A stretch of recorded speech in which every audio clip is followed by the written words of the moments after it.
হ্যাঁ, সবাইকে আসসালামু আলাইকুম। হ্যাঁ, মধ্যপ্রাচ্যের আপডেট কিছু নিউজ নিয়ে সবার সামনে হাজির হচ্ছি। গাজায় ইসমাইল হানিয়ার মৃত্যুবার্ষিকী উপলক্ষে ইসমাইল হানিয়া, কাশিম সুলেমানি এবং শহীদ রাহবার আলী খামেনাইর ছবি সম্বলিত বিলবোর্ড ব্যানার টানিয়েছে গাজাবাসী। এরপরে হচ্ছে হরমুজ প্রণালীতে তাদের নিয়ম অমান্য করায় একটি তেলবাহী ট্যাঙ্কারকে হামলা করে ডুবিয়ে দেওয়া হয়েছে। ইরানের বর্ডারে বামপন্থী সন্ত্রাসীরা হামলা চালিয়ে একজন ইরানি সৈন্যকে শহীদ করেছে। ইরানের এয়ার ডিফেন্স একটি MQ-9 র্যাপার ড্রোনকে ধ্বংস করেছে হরমুজে। পাশাপাশি ইরানের সেনাবাহিনী বিশেষ ফোর্স সোলাইমানিয়া এবং এরবিল শহরে সশস্ত্র গোষ্ঠীগুলোর বিরুদ্ধে 14টি স্থল অভিযান পরিচালনা করছে, যেখানে প্রায়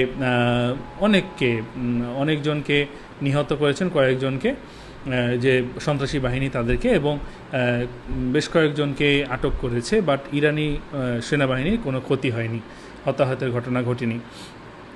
ইরান যুদ্ধের সময় এই যে যত দিন হলো যুদ্ধ, এর মধ্যে 24টি MQ-9 র্যাপার ড্রোন আমেরিকা হারিয়েছে, যার বাজার মূল্য $720 মিলিয়ন, বাংলাদেশি টাকায় 8,800 কোটি টাকা। আরেকটা নিউজ না বললেই নয়। তুরস্ক, কাতার, মিশর এবং যুক্তরাষ্ট্রের মধ্যস্থতায় 2025 সালের 10 অক্টোবর যে চুক্তি বা যুদ্ধবিরতি কার্যকর হয়েছিল মানে গাজায় 2025 সালে 10 অক্টোবর, সবার মনে আছে।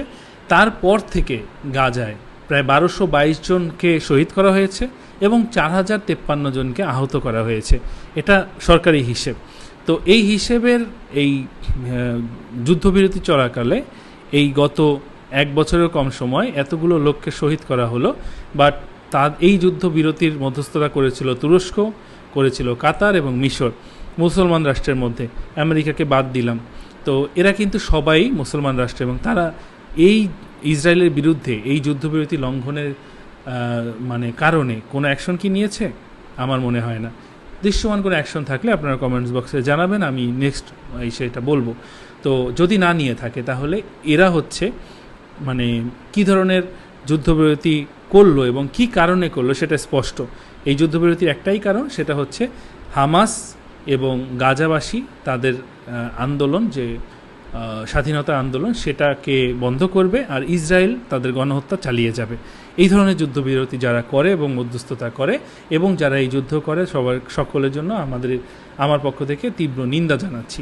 আর একটা সমালোচনা না করলেই নয়, সমালোচনা বলতে পর্যালোচনা ইরান যুদ্ধ নিয়ে। ইরানের গত এই যুদ্ধ শুরু হওয়ার পর থেকে, শহীদ রাহবার খামেনাইয়ের জানাজার পর থেকে যে যুদ্ধটা পাল্টাবার শুরু করলো আমেরিকা ইরানের বিরুদ্ধে, সেই যুদ্ধে আমরা দেখেছি আমেরিকা আবারও কিছুদিন আগে সিজফায়ারের বা যুদ্ধবিরতির জন্য আবেদন করেছে। বাট এর আগ মুহূর্তে সৌদি আরব ইরানের সহযোগী হুথিদের বিরুদ্ধে মুসলিম 11টি বা 12টি দেশকে নিয়ে একটা জোট তৈরি করেছিল, যে এই জোটের কাজ ছিল হচ্ছে হুথিদেরকে দমন করা। তো এর দ্বারা আমরা তিনটা জিনিস আমার দৃষ্টিতে বোঝা গেল। প্রথম কথা হচ্ছে, হুথিরা এতই শক্তিশালী হয়ে গিয়েছে যে সৌদি আরব একা তাদের বিরুদ্ধে পারছে না, অন্যান্য দেশের জন্য সহযোগিতা নিচ্ছে। দ্বিতীয়ত হচ্ছে, ইরান এবং হুথিদের বিরুদ্ধে জোট করার কারণে পরিষ্কার হয়ে গেল যে এই চলমান ইরান এবং আমেরিকার যে আমেরিকান জোট এবং ইরানের জোটের মধ্যে যে যুদ্ধ চলছে, তাদের মধ্যে ইরানের জোটের বিরুদ্ধে সৌদি আরব সহ এই 11টা রাষ্ট্র দাঁড়ানোর কারণে এটা স্পষ্ট হয়ে গেল যে অ্যাকচুয়ালি তারা কাদের পক্ষে দাঁড়িয়েছে। যেহেতু যুদ্ধ চলমান, এর মধ্যে এই জোটটা তৈরি এবং তাদের স্পষ্ট বক্তব্য যে হুথিকে দমন করতে হবে, কারণ হুথি কি করেছে? ইরানকে হেল্প করছে এই যুদ্ধে। তো আমেরিকার পক্ষে অ্যাকচুয়ালি স্পষ্টভাবে এই সকল মুসলিম রাষ্ট্রগুলো দাঁড়িয়েছে, যেটা স্পষ্ট মুনাফিকের লক্ষণ।